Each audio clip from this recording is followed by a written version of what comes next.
Welcome everybody to another episode of In the Stiffs. Today we are joined by the versatile... Fuck me. Do you want me to do it? Right. You have to leave this in. Wait, leave this in. Right. We have to do this every week. Welcome everybody to another episode of In the Stiffs. Today we are joined by a versatile midfielder who throughout his career has played for Bury, Brighton, Norwich, Blackburn Rovers and most recently Shrewsbury Town. He has amassed over 600 first team appearances over an incredible 17-year career. It's a pleasure to have you on the show, Elliott Bennett. Thank you very much for coming. Thank you for having me on. We just need to say, Gav, before we start, where's Dave? He done his normal, didn't he? Last minute. Oh yeah, I've doubled booked. I've got something about his brother's auntie, sister's dog. I don't know. He hasn't got anything on anymore. Nah. He'd be on a golf course. Someone telling him about the Euros. He's probably doing that other. What's that other thing he does? That terrible golf thing he does. It's par three, isn't it? Par three. He's probably doing that, isn't he? Anyway, forget Dave. Let's concentrate on Elliott. How are you, mate? Very well, thank you. How are you? Yeah, good. This is a nice short trip for you. Yeah, it's up the road. Round the corner, mate. Yeah, nice. The other podcast I've done took me a long time to get. Where you live, Elliott? Telford? Yeah, Telford, yeah. Mighty Telford. Yeah, love that. Hometown. Back home. Class. Born in Shrewsbury, though? Yeah. No hospital in Telford when I was born. Ah, of course, yeah. So that was the reason. Yeah. So you've always lived in Telford? Well, other than moving around like a traveller during my career. No, yeah, always Telford's been my home and yeah, just born in Shrewsbury just because there's no hospital. Be on your birth certificate rather than Telford, though, isn't it? I'm not sure anymore. I'm not sure anymore. Times are changing. Telford's up and coming. Isn't it? That's what Gav tells me, obviously. Well, this is where we do the podcast. It's based in the Stiffs HQ is in Telford, isn't it? Yeah. Sorry, I've locked my car. Yeah, you've got the old clamp on the steering wheel and everything. Mate, it's all right. I've told you, mate. It's decent around here. I love it. But went to school in Thomas Telford. Yeah. So you were a scholar at Shrewsbury Town. Wolves. Wolves, sorry. Yeah, sorry. You're born in Shrewsbury. Scholar. Once again, Gav hasn't read the information. No, I have. I just got the words mixed up. There's a lot of lads that do that, isn't there? There's a lot of lads who attend Thomas Telford from Wolves. Is that a little bit like they're signing for Wolves, so they go to Thomas Telford, or is it the Thomas Telford elite go and play for Wolves, or is it both ways? No, I think it's so. For my time, it was I just signed for Wolves, applied for Thomas Telford like everybody else does, and I think putting Wolves on the little introduction of yourself got me in. If you put like that, I know how that works. At Thomas Telford, obviously, they take a cross section of children, don't they, with all various academic ability. But if you're putting on that you sign for Wolves, they're like, we'll have you. Regardless. Yeah. Were you decent at school though, academically? I did all right, yeah, not too. I did well going to Thomas Telford. I don't think you cannot do well, really. Good school. Yeah, brilliant. Like if you wasn't doing well at school, you're not going to football. Simple as that. So I think now it's a bit more. They've got a kind of a partnership really with. If you sign for Wolves at that age, like year 7 age, and you're from Telford, you go into Thomas Telford. So, yeah, it just helps them with their school football team, and they normally win most things, I think, with just doing that. And, it was brilliant school. Loved my time there, and it's changed a bit since I've been there. They've added loads of bits, and you don't have to do session 3 till R5 like I used to do, and then go straight from school straight to Wolves, which, wow. Yeah, that was twice a week. Not ideal, but... And when you were there, you were a sprinter? Yeah, I really got into it. Sorry, I've just pitched Gaz the question from the script. Prove my point. Yeah. Before we got on air, I said this would happen, didn't I? It was too long a pause. Sorry, mate, you just got to let him finish his sentence. Okay, sorry. He's didn't go to media school like me and Dave. I haven't got this guy. So, El, what about talk to us about your sprinter. Yeah, sorry, Sam. Yeah, so I literally, when the football, me and my brother, just from Council Estate in Telford, we didn't do loads of stuff, but in the summer holidays and that, when we weren't playing football, we just, whatever's on the TV, we would go and do. So if the Olympics was on, we'll be outside, like, pretending running around the block was 400 metres and go run to the shop and back was... It's class out having a brother, in it to go against each other. We were only a couple of years in between as well. Oh, so amazing. It was quite close. Tennis was on Wimbledon. We never had a net. We had rackets. We needed them, unless we'd have played with a hand. And we had a line in the road. We'd get a piece of chalk, put a line in the road. That was the net. Yeah. Line out the lines and just play tennis. And then, my mum just one day said, "Oh, do you fancy going to Oaken Gates Athletics track? Just do some running with the thing." I was like, "Yeah, why not?" So I did that. And then school stuff. We started doing it at school. And then I don't know how I did it because I was it was all about football. I just did that with a bit of fun. Yeah. And then Shropshire Athletics Club says, "Oh, you've made the time for 200 metres for the national schools." And I'm thinking, what's the national school? I don't know anything about it. And then, they ended up taking me to this national event in Sheffield, stayed over, got there, got humbled real quick. Yeah. Levels, They get to a level, yeah. There's real levels. To be fair, I finished 11th. So that year I was not 11th in the race, because only obviously 8, but my time was the 11th fastest. So I was the 11th fastest in UK or England. Take that. Take that. I was buzzing. Flipping it. I was buzzing, but you're the 11th slowest. Yeah. I was buzzing. And I was buzzing with that. Yeah, at the time it wasn't nice at the time, because obviously when you're playing football, that was what it was all about for me. You love winning. Everything's about winning. You want to win. I went there in my heat. The lad who ended up winning the whole thing was inside of me. So obviously you run the bend at the first, the 200 metres. He'd overtook me after about 20 metres. I thought mentally, a good life that's skill tough. though, Elliot, getting humbled a little bit and realising that, there's always going to be someone better, someone bigger, faster. Did you I know obviously you struggled at the time. Yeah. Good life skill, do you think? Yeah, but I had that life skill in football as well. So Yes. Getting humbled all over the place. Got more humility than anyone ever lived. You know what I mean? So obviously at Wolves, I came through with my brother, so he's 2 years younger than me. But Your brother being Kyle Bennett. yeah, and he was outstanding. So you and your brother were at Wolves together from what age? So I signed at under 9. So I went there on trial, whatever you call it. My brother wasn't on trial, but at the time my mum take us. We had to go everywhere together. So I was in my trial, focused, like desperate to do well. He's on the side. Bearing in mind he's under 7 at this point. You couldn't sign at that age at that time. Just on the side, messing around with the ball, doing skills, kick-ups, because at that age he was doing stuff that I couldn't do, under 11s couldn't do, because he just used to watch, I don't know, skillful players. He'd always be practicing these things. And they were like, to my mum afterwards, like, "Is that your other son?" He's like, yeah. How old's he? "Oh, he's under 7. He's under 7. So I'm on my trial. The next week, he's joining in. He's not on trial, he's just joining in with under 9s. Mum, he should have been waiting in the car. Yeah, like, do you know what I mean? Like, what are you doing? Yeah. And then we obviously came through together, and that was probably another humbling thing for me, because the whole way through our academy kind of journey, He was the superstar. oh yeah, So massively. tell us about your childhood then, with that included, like, because obviously having a brother, me and Sam talk about it all the time, when you're doing Olympics in the street with each other and all that, and we were roles reversed. Sam tells all about how he used to time it, so he would always come through and win the race ahead of his brother. My brother used to do it to me. So he's like, "I'm going to win, I'm going to do it," and then right at the end he'd come through and go, "Yes, I'm the gold medalist," and all of that. And yeah, it's just like that really. We didn't do like lavish things, but we had a good upbringing. Do you know what I mean? We were always outside playing. I think that's the thing that kids now, like when I look at younger players in academies, I'm like, why can't you like run backwards, or just like, or jump? Like, you're all jumping like you've never jumped in your life. Like, but when we were kids, we were always outside, so you're jumping in and out of trees. Your ball goes over the fence, so you climb over Doris's fence at the back. Do you know what I mean? To go get your ball back. Just learning things like that. So we were always outside. Really competitive with each other. I hated losing to him. More well-rounded. So you were at Wolves all the time. So what? So then you got released from Wolves. Nah, You never got released from Wolves. So you were a scholar at Wolves. so I was. What was I? Yeah, so I would have when I was. So at 16 you signed. 16. You did your apprenticeship or your YT or your scholarship, whatever it was called. And my brother already had that. So he already had that signed as a. You're signed, Kyle. Yeah. We'll have Elliot as well. Yeah. Thanks for being the big. There's a big picture with Kyle as Elliot in the background signed on a bit of paper like that. So your brother, just quickly, your brother's like hyper talented, isn't he? yeah, so he'd never made the most of what he should have done. He'll say that to you as well. He's dead honest about it now. But just naturally gifted, whereas I feel like my journey was a bit more like everything I did was not that I earned. Should've got That's the Kyle wrong on. thing.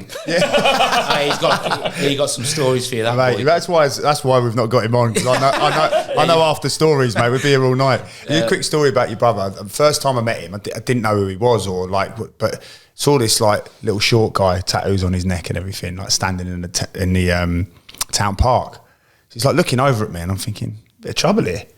might have a bit of a tear up. I'll easily win that. He's only little.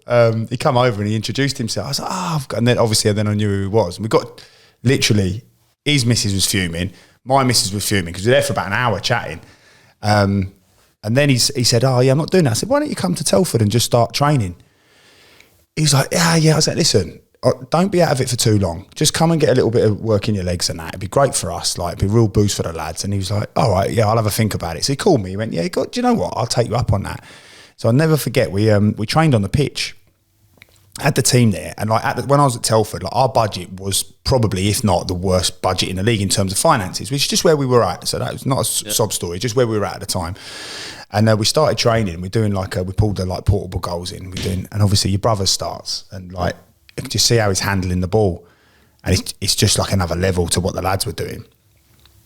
And I know the chairman was up the top in like the boxes, so I'm like trying to see, because you can't see through the window. So I'm trying to see if he's watching, because I'm thinking, oh my god, I've got to sign him. Budget's gone, got no money anyway. So how are we going to afford someone like him? He's just been at Bristol Rovers, Bristol Rovers, just been on massive money at Bristol Rovers. So it's like 1 in a million chance. So then we were training. I thought, I'm just going to have to run up there. So I've run up there. Andy Price was the chairman at the time. I went, Price, he goes, borrow you a minute. He went, yeah. I went, just watch down there, watch at the games. He went, oh, so Kyle did come in the end then? I went, yeah, watch. And he went, oh my days. He went, he's a joke, isn't he? I went, he's frightening. He went, Gav, we've got no more money. I went, you've got to make something happen, Andy. You're going to have to make something happen, because we need that player. Like, he can play in the half spaces. No, some holiday for you and your missus. Just please, like, whatever, like, take it out of my money, whatever you got to do. He's like, I'll come back. Fair play, Andy would like. I always knew that we were short of a few quid, and we were always working with like low budgets. But he went, I can see that you desperately want him. We just got to get him through. And then it was convincing your brother. And then in the end, I was just like hammering him, going, flipping. And what else who's going to take you anyway? You're terrible, like all that. Going, you're not even that good. And he was going, oh no, you're lying. He knew he was good. He came and played for me, and fair play. Like, just great lad, isn't he? Yeah, great lad.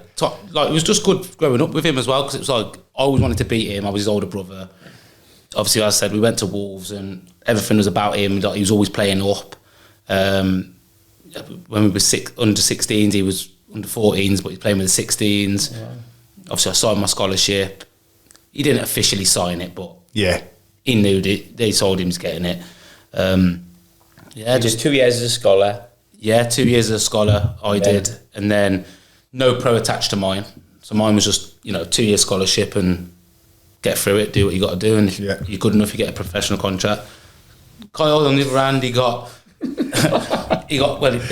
were clever with it as well, because he was one of the oldest in the group, so he was September. Yeah. So when he started his scholarship in, go back in end of June, he did scholarship from June to September.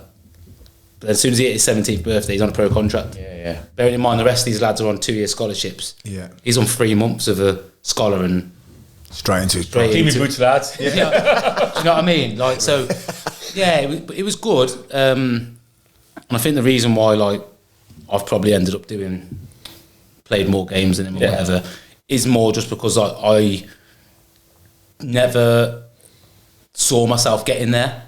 I wanted to, and I dreamt about playing professional football and all that, but like, when you look at it and you go, I'm not sure I've got it. Do you know what I mean? I'm not I'm watching other players around me and I'm thinking, So because it wasn't sort of given to you, you thought, I've got to have to work so hard to get there. Is that what you mean? I think what I was more of if a manager said to me, Mark, Sam, this is your job today. You mark him, you follow him everywhere he goes. When he goes to the toilet, you go with him.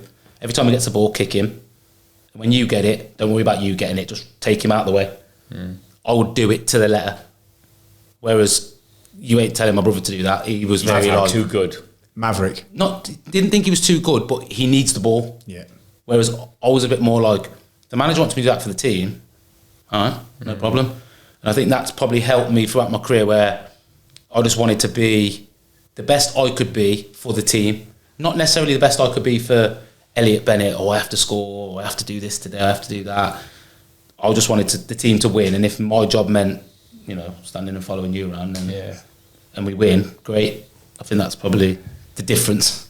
Yeah, because like I say, he came and like within 10 minutes, everyone was like, just give him the ball, get out of the way, give him the ball and get out of the way. Because like you say, that he needs that ball, doesn't he? And like, isn't it different though how you can apply yourself though, isn't it? And you know, when we spoke about that a lot, haven't we? I mean, Dave Edwards is something we talk about a lot, isn't it? When I played with Dave when he was like 16, 17 coming through, and he's good, but like someone said he's going to go and play this many games in the Premier League, I would have gone, no chance, no chance. But every time he played, every team he played for, he was always like 4th or 5th best in the team, and that was the same at Shrewsbury in non-league. Then he goes up, and it's like whoever it is, he's always like 5th best in the team. Whatever it is, suddenly he's playing for Wales, and he's playing for Wolves, and he's still like holding his own. You're thinking, what's happened there? He's like levelled up every single time. I think that's what I did, to be honest. I was never the best in my youth team, all the way through 9s, 10s, 11s, 16s, 17s, not the best. I tell a story to the parents now because my little lads are just going through this academy, just started doing it, and they're all getting all like excited and down about things. I'm just like, relax. Like, then they're 8 and 9 years old. Like, if your kid don't go to one thing, it's all right. They're like, what do you mean? I was like, well, when I was 17, so we went back to pre-season 17. So second year, my scholar got pushed up with the first team for pre-season. You know what it's like. Some of the international lads ain't come back. They're not signed everyone they want yet. So let's go and get a few of them idiots from the kids. They'll run around for us and be a body, and then we'll send them back down when we've had enough of them. So we went, doing pre-season, doing all the running, and I'm like, this is amazing, this. They had a pre-season tour to Australia, and I'm thinking, get me on that plane, do you know what I mean? Furthest I'd been was, it took me to Japan, to be fair, when I was in the academy. I thought you were going to say shift now. But, other than that, I'd been, Amsterdam, usual places. I thought, I'm buzzing, I'm going to Australia. Ends up, there was 4 of us training up from the kids. 2 of them went, 2 of us didn't go, and I was one of the ones that didn't go. Obviously, I was devastated, do you know what I mean? I'm thinking, why am I not going? I've done all right, I've been in pre-season. And then fast forward from that tour in July, first game of the Carabao Cup, whatever it is, Carling Cup at the time, was in the end of August. I'm the only one who played. So out of my whole academy group, I was the only one who actually made my debut at Molineux, ended up playing 2 games for him. I had that disappointment of not going to pre-season, but like 2 months later, I'm the one making my debut. Would they swap with me right now? 100%. Yeah. But do you know what I mean? It's a very... Mate, we speak about this so much. It's such a trend with, and it won't just be footballers, but with like people who have elements of success in their life where they've just had knockbacks, and then instead of just going, well, okay, if I'm not going to Australia, like I'm obviously done. I'm obviously like, that's me out of it. To have that resilience to go, all right, well, when they come back and I get put in there again, I'm going to get on that plane next time. And then you find yourself playing in the Carabao Cup. How many times have we spoken about that on the podcast? Yeah, it is that resilience because you've never been the best. You've never had that like unbelievable talent where it's all been done for you. I think it's very hard if you've always been the best and suddenly someone comes across, you're like, I can't cope with it. You're used to somebody being better than you. Like you say, even from the sprinting, from Wolves being the 5th best player in your year group, from your little brother being better than you all the time, though, it's building that resilience. So like you're not uncomfortable when people are better than you. You go, yeah, he's better than me, right? What am I going to do? How am I going to adapt? How am I going to overcome? So you did your scholarship, then you signed. Did you sign as you had a year's pro at Wolves? So I signed a 2-year pro at the start. 2-year pro, and then quickly went on loan to Crewe, just on like a. Small, when you could do the short loans, can't do them anymore. It's got to be in the window and all that. So I went and did like 2 months at Crewe in League One, and played.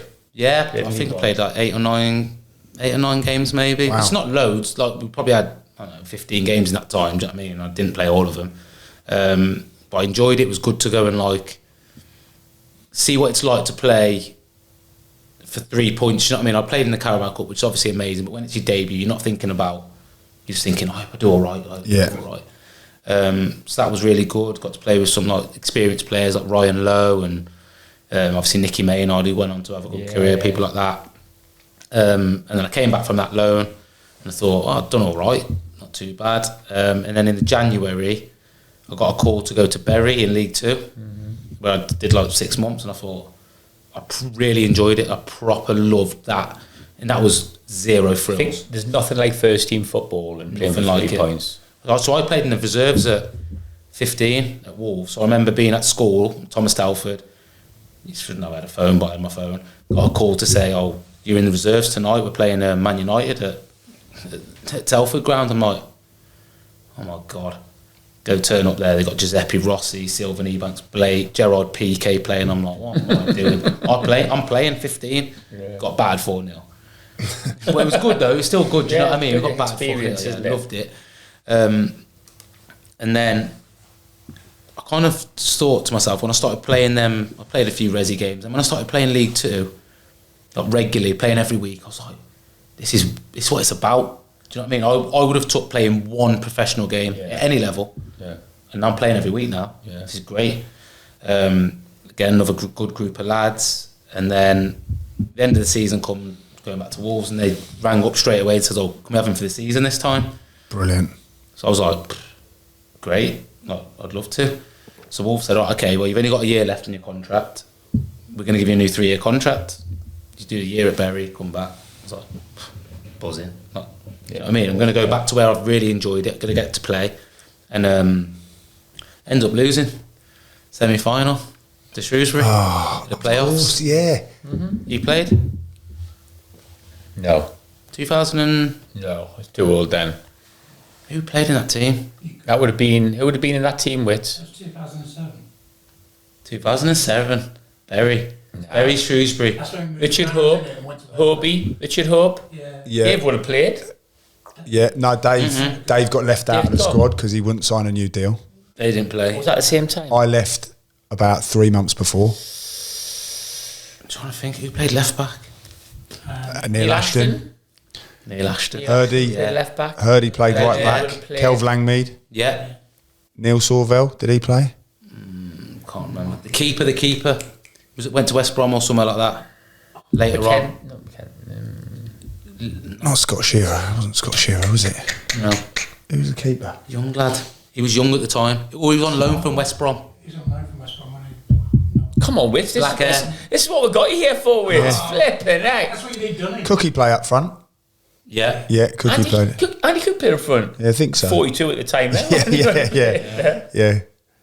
Yeah, and we lost in the semi-final. Yeah. And then that was my dream of going to Wembley done. Yeah, I remember that. So then you went. So did he sign you 3 year at Wolves? Yeah, didn't. So You signed my did 3 year. 2 year pro. Then you signed a 3 year after that. But I only ended up doing a year of that 2 year. So it Got was 4 in years. total. So you 1 year pro, 3 years, and then how did that go then? So then I went back off my loan from Bury. Thought I did really well. We got to the playoff semi-finals. I thought, oh, this is going well. But at the same time, Wolves got promoted to the Premier League. So it's become tricky then, do you know what I mean? I know I'm not going to go back there from playing League 2. I'm not going to. Anything in that 3 year deal about? Because you think I've got promoted, but you're thinking getting in that team is going to be very different. Never going to happen. So I thought, I'll tell you what, it would be good. I hope Bury would have got promoted so that I could have gone back there and tested myself in League 1 for a full season. Yeah. And it, ended up going back there. So I had 2 years left as a pro, and I'm just there then, thinking, well, I'm going to go Anything in that 3 year deal for the Premier League? Not for me, nah. No. Not for me, mate. Mate, you need to sort your agent out. You need to sort your agent I out. was well out. I don't even think I had an agent at the time, to be honest. And then went back to pre-season. Thought I was just going to go on loan again. I'm just, the teams in the Premier League, great. I'm going to get another loan. But you're positive and optimistic at this time. You've got 2 years. You've got 2 years to go. I'm thinking, I just want to go back out and play football. You've done well low league. You're with your parent clubs in the Premier League. You're in a good position, aren't you? Yeah, and I'm back. I'm still living in Telford at this point. Yeah. So Brilliant. I'm like, great. Go back to pre-season. And then, you remember Terry Connor, Mick McCarthy's assistant? Yeah. He pulled me in like this little room. He's like, I think you're going to have to leave. I was like, 2 years on my contract. I'm not going anyway. He's like, I said, I want to go on loan. He went, no, Brighton have bid for you. I was like, yeah, so I don't know where that is. That sounds far. But do you know what I mean? I don't know this stage. He's like, listen, I think it'd be best for you to go. Lovely place. I went to Brighton when I was younger. Blah blah. I was like, look, I've literally just bought my first apartment in Telford. I call it apartment. It's a bit nice. Yeah. Flat in Telford. Bedsit. Bedsit. Yeah. In Telford. I don't want to go anywhere. And he's like, right, okay, well, you know, you can have a course. Then I ended up getting an agent. And at the time, remember Jez Moxey? Yeah. Big fish. Yeah. Top of the tree there. Yeah. He rang me. he said, "Oh, I hear you don't want to go to Brighton." He said, "We've accepted an offer." I said, "I don't want to go to Brighton. Like, I've got 2 years left here. I just want to go on loan and at some point hopefully get into the Wolves team. Like, I want to." He's like, "Doesn't work like that, son. You'll be going to Brighton." I was like, So how old are you at the time?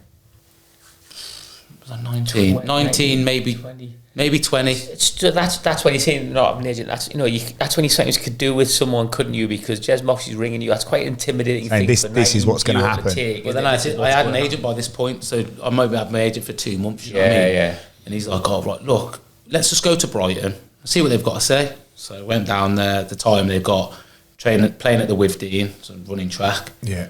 Getting changed at training at a university. But then the owner was there, that's there now, Tony Bloom. He's like, "But look, this is what we're doing." So he shows me this massive, them boards where they make a 3D model of a stadium and a training ground. This is in our plan. This is the next 2 years, 3 years. This is going to be here. And I'm like thinking, it's good, not really good. So they offer me a contract, and I'm like, I can't do it. So I said to my agent, I can't do it. Like, we drove down. Obviously, he drove me down there. I realised how far away it was, 3.5 hours. I'm like, can't do it, no way. So I drive home. He's like said to the club, like, "Oh, look, like, he needs a bit more time. Like, go back, sit down." And then Tony Bloom rings me. And he says, "Oh, look, like, have we upset you? Is there something not quite right?" I was like, "It's not you, it's me."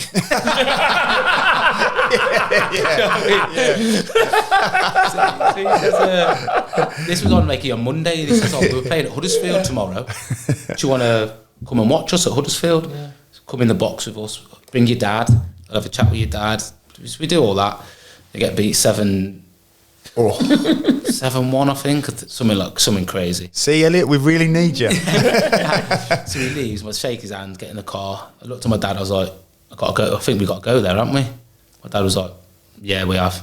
I was like, then I was driving back. I was thinking, why would you? I said to him, I said, "Why do you think we should go there?" He said, "Because we don't. Just because they've got beat there, you can't now just go, I'm not going." Or like, that's where you run towards that. That's what you want to be a part of. You're not going to play at Wolves. Go and like be a man, kind of thing. Terry Connor said it to me as well. He's like, amazing. Stop being a kid at Wolves. Make your own career. So I ended up going down there. Yeah. Great advice.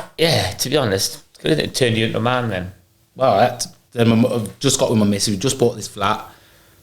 It's like, you come in, or what are we doing? And she's fair play to her. Like, I'm married to her now. Yeah. Fair play to her. Like, she packed up her stuff and just gambled on coming down there. She got herself a job, and that was probably the best. That was the single best moment in my career. Obviously, I only know that now because it's finished. Of course, yeah. That moment was probably the moment that took me to better things. You know Scary time as well, though, at the time. Scary. Oh, terrifying. I'd never not lived at home other than a couple of months in my flat. 19 just try. So 19, Brighton. Big game changer, though, isn't it? City. Big one. So now you're at Brighton, and obviously, like, you play for like Crewe, Bury, Brighton, go on to Norwich, back to Brighton, is it? Or, I went back to Brighton on loan. Bristol. Yeah. So, like, amongst all of them teams, we won't, obviously not going to go right the way through them all, but like, is there any particular team that you played of? Like you say, you're going from a boy at Wolves into being a man, and you become more of a senior player as you're moving on to Norwich. I remember actually seeing on Sky Sports News you signing for Norwich, which is like crazy. To think back now, just something that's stuck in my brain. What's like your favourite times at which club? Like, what teammates stick out to you and stuff like that? Because the reason why we go on to that is because we know this, like, it's a long one, isn't it? Because there's probably so many. I love Brighton because I said it made me into a man. Managed by probably the person that gave me a different perspective of football, Gus Poyet. Obviously, I'd only been under Mick McCarthy at Wolves, which very different. Great manager and done incredible, but 4-4-2, run, cross the ball in. He taught me, like, coming into spaces, lending the ball to get it somewhere else, sucking, counting numbers, so sucking players over here so we can get it over there. We know we want to get it over there, but they have to come out. Just a different way of thinking about football. So I love my time there, and I loved everywhere I've been. I think Norwich is probably the one, just because as I said at the start, like I only wanted to play one professional football match, League Two, League One, anything, and then to go there and play in the Premier League's like dream come true for someone that, as I said, was middle of the road in my group. My brother was way better than me, and then I ended up, playing at Old Trafford and wild. Who would you say is some of the best players you played with then when you were across that time then? So you had Crewe, Bury, Brighton, Norwich, Bristol before you went to Blackburn. We'll talk about that in a minute. They were your teams. So who were maybe the best players or the best teammates, good friends? Best player, Wes Hoolahan at Norwich. Best player across my whole career, probably. The best. Outstanding. Played some good players. That's a big statement, isn't it? But we haven't even got onto his five-a-side team at the outstanding. End. Really? Stupidly good. Like, things he could do for football, crazy. Who else? Who were the best lads? Who were great lads? Some standout characters. Gary Dicker, can you remember him? Gary Dicker. Centre midfielder from Brighton. No, I don't remember. Oh, so funny. Great lad. We're not going on to Blackburn yet because there's a few in that group. Yeah, real good few in that group. Grant Holt was a good lad. Yeah, I liked Holty. He was the captain, obviously, so he kind of the whole world revolved around Holty at Norwich. So you had like a really good spell, didn't you, at Norwich then? Like that was like you say, Holty was like scoring a lot of goals, wasn't he? And like you were really holding your own. You're playing regular at this time. Yeah, so first season I think I played 30 odd games out of the 38. Second season, same again. We finished 12th and 11th, which, for a newly promoted side full of, we were just lower league players really. Like, I mean, I'd never played in the Championship. I played in the Premier League before I played in the Championship, which is, so like League 2, League 1, skip Championship, straight to the big league, do you know what I mean? And I Championship's overrated, isn't it? You might as well just go Premier League. Nah, I was a duck out of water. Duck out of water. So obviously that realisation of getting to the Premier League, and then like you say, you couldn't have been too much of a duck out of water because you're playing 30 odd games, but did you feel a little bit of imposter syndrome, which again another thing we spoke about on the massively podcast. Like massively, like I only look back at it now and understand that that's probably what it was, but I'll be turning up to these games, I'm like, what am I doing? So my dad was a big Man United fan growing up. Obviously we're playing at Old Trafford. Got Patrice Evra, just names that everybody knows, Giggs, Rooney. I'm in that tunnel at the corner. I know my dad's in the other side, in the little fan bit, away end. And I'm like stood there, and you walk out of that tunnel at the corner, and then opposite you is that big, massive 3-tier thing. And I'm looking up at it, I'm like, what the can I swear? Yeah. What the fuck am I doing here? Like, I felt like I should be nowhere near here. You know what I mean? Alex Ferguson's in the dugout and I'm running around. He's just done his analysis on me going, shit. You know what I mean? You see, get it, get right at it. He's the weakling. Play on the three. If he's got the ball, get after it. How amazing for your dad, though, isn't it, being in the crowd? Oh, yeah, like that. Obviously, he's passed away now, like, but, some of them memories that I've had or given him, as a dad now who's doing it with my son, who's obviously a lot younger, but can only imagine that, kind of the pride he felt, and I had the pleasure of meeting your dad a few months before he passed away. Absolute class act. He totally like couldn't shut him up about you and your brother. Flippy's in my office. Obviously, I was with your brother. And he just, mate, what a lovely bloke. See your boys do that when it's especially like Old Trafford and that. Like what, like the pride he must have had, mate. Seeing you run out there, that must have been incredible. But the imposter syndrome was 100% there, and nerves through the roof. Oh, before the game.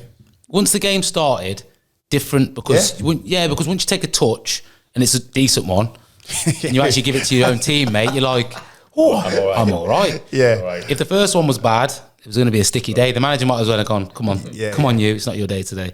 But some amazing experiences. Even things like went to the Etihad when they had like David Silva and that. Yeah. Can you remember the goal Balotelli scored where he went? Yeah. I played in that game, So it's really embarrassing. It's really embarrassing. Though, it's cool. But now, no, not even now. At the time, after the game, I'm like, levels. Yeah. So afterwards, going, he scored. You like, go out. Well done, Mario. Was a great goal. So I was come through when I was a kid. Come through. Jody and Lescott was in the first team, and obviously because I was a young kid coming through as well, he'd done the same. He kind of like not looked after me, but just if he saw me, he was like a good pro. and he played in the game. So when we're walking off the pitch, he's like, "Oh, well done and that. Congratulations on like not getting here." He wasn't patronising me, but just saying like, "You were a kid at Wolves. Like, look where you are." Do you know what I mean? I was like, "Jolien, poor Lambert's a madman. Right? We've just been beat 5-1. Can you get me David Silver's shirt, please?" Yeah. We're walking off the pitch. Yeah. I'm thinking, please don't let him see me. Yeah. So Jolien Lescott calls him over. They called him, I don't know, something magic whatever magic is in Spanish. That's what he shouted him. Yeah. He gives it me, and I'm like thinking, I've got to walk in the dressing room here. The gaffer's fuming. We've been beat 5-1, and Balotelli scoring with his shoulder. You know what I did? Stuck it down my shorts. Yeah, Did you? I was Did going to you? say, I was thinking that. Put down your shorts. Right in there, looked like I had a. You're in the change room, like, and if I see anyone getting their shirts, Yeah. Oh, no honestly. one swaps shirts with fucking him. Okay, yeah, okay, Gaffer. No Put it in, went to the toilet, said, "Kit man, give that a wash." Yeah. mate, that's brilliant. Yeah. So, like you're saying there about like in the game, obviously you're feeling this like heap of nerves, and you know it just takes bravery and courage to be out there, and then you get a touch and you ease your way into the game.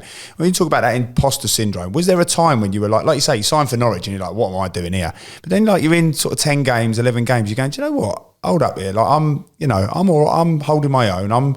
I'm like, yeah, all right. There's some sticky moments, like you say. There's a few, but actually, I'm starting to build. Was there a time when you were like, nah, that's imposter syndrome's gone now? I'm ready to kick on. Yeah, I think we played Swansea away, and I played in the 10 instead of Wes Hula, actually, which was he must have been injured because there's no way the gaffer was leaving him out for me. And I set 2 goals up. We won 3-2, and I thought, I'm all right here. I've arrived. Love that. But then, you know, you get humbled quickly because you're like, you know, no disrespect to Swansea, but they were a championship team last year like Norwich was, so it was kind of like we were playing a championship, similar to us, do you know what I mean? And then we went to White Hart Lane if it was in the April, so a long way into the season, and we beat them 2-1 and I scored the winner. They had like Modric, Bale, Van der Vaart, you know, crazy names playing. Wow. And I scored the winner. And then after the game, my dad rang me and he just went, he never used to say like, you were really good today. He'd just say, you did all right, which meant I did good. Do you know what I mean? Yeah, He said, you did all right, I did good. And then that one day he went, he rang me and just said, well done. Like, you've done it. And I was like, yeah. And then from that moment, I think all that imposter syndrome, feeling I wasn't good enough to be there, kind of just went away. And it's mad because my dad didn't play at them levels to be able to say to me, but you know, when it's your dad and he's been on the journey with you the whole way through, you know he knows. And and I know he knows. When he says that, you're like, and from that moment, honestly, I just, not that I took it for granted, obviously, but I just felt like, yeah, playing football. It's the same as being at Bury, but against much better players. Cool. It's so good for like some of our listeners will message in and they'll talk about like other like different like I don't know professions and stuff like that, and they always relate it to football, and they'll say things like that. You know, I went into this job and you know I didn't know whether I was punching above my weight, and then actually when I settled into it a couple of weeks later, I've realised that you know I've got a good skill set, and like we literally have people sending messages all of the time relating to the podcast. So like you say, football's just like another example, isn't it, of what everybody goes through all the time. It's powerful though, isn't it? Like Haaland's brilliant because he talks about like those nerves, and I say the same like with your boy, and I say to my boys, no, those nerves are normal. Like you should be having that, but especially when I played when I was younger, that was just not even ever mentioned. Like it was all macho, bravado, absolute nonsense. So I'm all right. I'm not nervous. Of course you're nervous. You're terrified. You're frightened to death. You're walking on the pitch at Man City thinking, like, all of them are better than me. All these people are watching, judging me. Of course you're terrified. How can you not be terrified? It's just how you overcome that, isn't it? It's just like that's a conversation in itself. Go ahead. So you then you went to Blackburn, which was obviously a special time for you, 5 years there. I mean, why was that period so special? What was so great about that? Just the bond I think I created with the people. Because was that the period of time you spent, you think, or was that just that special group of people at the time? Special group of people. The staff were like northern people are just mad friendly, aren't they? Do you know what I mean? Like really, especially at when I was at Blackburn, all the staff there. Southern people are good as well. People are lovely. Do you know what I mean? It's all right. They've got a bit more about them than northern people. No, but the northerners will like invite you in for a cup of tea. They never met you. Do you know what I mean? But you can come into their house, have a cup of tea, sit on their sofa, watch Corrie with them, and then go home. Whereas down south, you ain't doing that. Do you know what I mean? Well, depends where you go, but yeah, mate, you're right.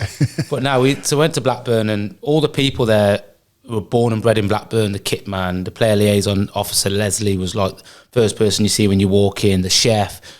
It was like a little family in a football club. Even though the football club is a big football club, they were, the people you saw every day.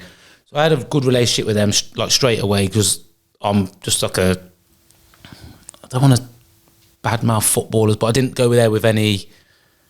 I'm just a person. Do you know what I mean? Yeah. Lucky enough to play football, but I'm from Telford.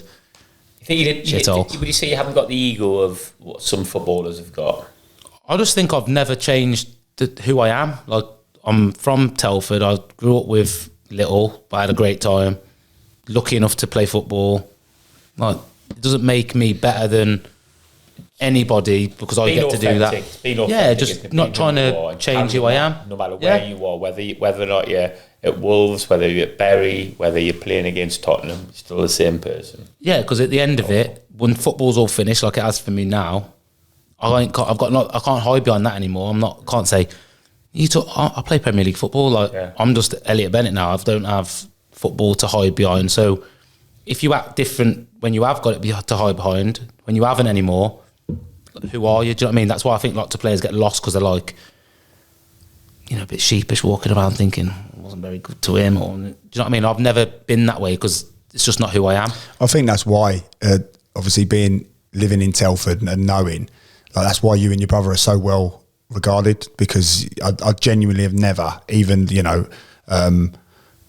off camera, without people not knowing that I know you and your brother, like, no one has ever spoken a bad word. And again, everything's like, yeah, it's one of us. They're just one of us. And like you say, of course that should be the case. Of course it should. But we all know that there's been people who have gone, oh yeah, I'm one of you lot, and then they go on to something bigger and better, and you call them, they go, who's this? Yeah, of course. It always happens. And I think I went up there, started off rubbish, I'll be honest. Oh, did you? Yeah, I was terrible. What happened there then? What for that? I'd been injured, got back fit, but when I was at Norwich, went on loan to Bristol City, was doing all right, but then kind of all got messy really with them. Ended up going to Blackburn permanently. When you just go somewhere new and you just doesn't work. Everything you're trying just not quite working. And you're overthinking things and trying too hard. And I was desperate to impress because I've just signed a new club. Obviously, Paul Lambert took me to Norwich, he took me to Blackburn, so I'm thinking I need to repay this guy. Like, he's given me good few chances here. Yeah. And then I did an interview because I got left out of the team. And they give you one of them interviews in the week, and you just feel like, "What, you picked me, man? Like, I didn't play." Like, you got dropped. Like, what's the? And I was just honest. I was like, "Listen, I've been shit." And I said it. I was like, I have not been anywhere near my level. I don't deserve to be in the team. That's why the managers, pulled me aside and said, I know you're better than this. You're coming out of the team. From that moment, I had just a connection with the fans like I didn't. And I'd only been there, I don't know, because that is really refreshing now. That's like there's not many footballers coming out and saying that. Even when it is the case, that is really refreshing, isn't it? So something, again, that people can relate to. And I think that's what really helped, because I was all about just like, I'll try my best for the team. Like, I'll leave it all out there for the lads, the group, the fans, everyone, without being cheesy. Do you know what I mean? I'm not one of them who's just doing it just for everybody else. But obviously I wanted to win and I wanted myself to do well. But with that, I always believed that if the team does well, every individual within that does well too. Do you know what I mean? So, I think from that moment, I just had a really close bond with the people of Blackburn. And I don't know if it was because they'd had a few years of a lot of different things going on at the football club where people kind of like hiding behind things, lying, not saying what they really meant. I was just like, I've not been good enough, so I've not been playing. And then, just grew from there, really. People respect authenticity and vulnerability. And you obviously, when you're saying that, you've shown that, and people go, right, well, we can get behind this person then. We understand that he's obviously got his reasons why he hasn't done well. Let's support him. Yeah. That's always the best way to be. I think it's important as well, like, again, and you'll know better, El, like, that supporters understand that sometimes there's players that can't articulate that, And I know supporters will always look at a player who's not playing well and go, oh, he's not trying. Or I genuinely have never come across a footballer who's gone out there and not tried. It might have been low on confidence. It might not have been going their way, but it's never happened. Like supporters will say to me in the stands, they'll go, he's not even trying. I'm like, I can assure you that is not the case. There's something going on there. But sometimes they don't get a platform like you did in that moment to actually, articulate it. And they're just not very good at coming across and saying, oh, do you know what? I haven't been that good. I think the problem now is, and I'm not saying this now like I'm some old guy, but like, when we were coming through as younger players, like there wasn't instant gratification everywhere. Everything you did, loads of work behind the scenes to get to our moment that you got some gratification, whether it was you made your debut in the paper or you played really well and you got man of the match, and you check the Sun. Remember, we're checking the Sun and see what you got in the ratings on a Sunday. Do you know what I mean? 2 assists there. He weren't 5, there. I'd have taken a 5. He weren't there. He wasn't there. He weren't at the game. Idiot. Yeah. Do you know what I mean? So you didn't get the instant gratification. It was very much like you had to work towards something to get it. Whereas now, in society in general, everything's very instant. So you can, I see, drives me mad, but I see like younger players and even older players like posting nutmegging someone and doing a Zidane turn and all this stuff. You just got beat 3-1. You post that and everyone's like how good you are. You just lost 3-1, mate. Like, what are you doing? Whereas do you know what I mean? So I think that's where it gets a bit like lost for me now, because I'm like, why do you need instant gratification? So in that moment when I'm saying I've been shit, I'm not saying that to make you feel sorry for me. I'm not saying it because I want someone to go, I don't know, I don't need anything from it. I'm just being honest and saying that's how I've been, yeah. If anything, it's a catalyst for you to just acknowledge, I've not been good enough, but from this moment, I'm going to ensure... Do what I can to be better, yeah. Yeah, of course. I find it really tough, like when you go from being a player into coaching and managing, like you say, you're going through generations, aren't you? So like, when I was the coach at Telford, I think it might have been Rob Edwards who was the manager at the time. We lost 4-1 at home. And there was a player I won't name. He scored. He was a bit of a worldie. It's about 40 yards out, and he scored, and obviously lost 4-1. And I'd sort of, obviously everyone's fuming, and like, it feels like the end of the world, doesn't it, when you lose a game? And even as the coach at the time, just seen it on social media, and there's a picture of him, just doing that sort of like R9 run, pointing like with his arms out like that, and he's running. He's put disappointing result for the lads today, but really pleased to get off the mark. And honestly, Matthew Barnes-Homer, he had to hold me back from him at training. And he was literally, because Barnes is a strong, he was literally doing everything, saying like, honestly, he doesn't understand. He doesn't understand. I was ready to kill him. But like, that was great for me going into then like being like more of an experienced coach into management, because that culture is just completely different, isn't it? Even managing that mindset from that person, because having that selfish mindset's not the worst mindset in the world, but he's obviously, if you're looking at him and you're going, which leads on in a minute, that's fine, he's the way he is, but he's not going to be a leader. He can't be one of the be one of the big, we might be able to accommodate him in the team if he scores goals, but he can't be one of my mainstays in the dressing room, because he's not what we're about. No, he's a good, he really was a lovely backtracking now, because he knows that people are going to dig that up and people know that he's such a lovely lad as well, honestly. But he was one of them peacocks that when it was going well, he was like all in, and when it wasn't going well, like flipping it miles off it. Nature. Scored a 40-yard worldie. I was right behind it. You should have seen. He was like moving all over the place. Went in the far corner. Obviously lost 4-1, and he's like, yes. He's like, it's that Danny Sonic, he was out. Isn't it? If you don't do what I do, what he level for? Don't done that, you'll be all right. So, love it. Let's go to the next question, because I think what we've already seen, isn't it, is about what Elliott is displayed a little bit, comparing it to that lad you've just spoken about. Yeah, our next question's about, like, obviously you go to Shrewsbury and you are like more of a senior player there, take on like a real leader's role. The fans felt you were a leader. I know from obviously speaking to the players, speaking to Edo, like everyone knows that you're a bit of a leader. Like, how did you feel in that moment, like playing for Shrewsbury? How did you take it on? Like Sam alludes to there, we've already seen real signs of your leadership. How did you adapt at that time?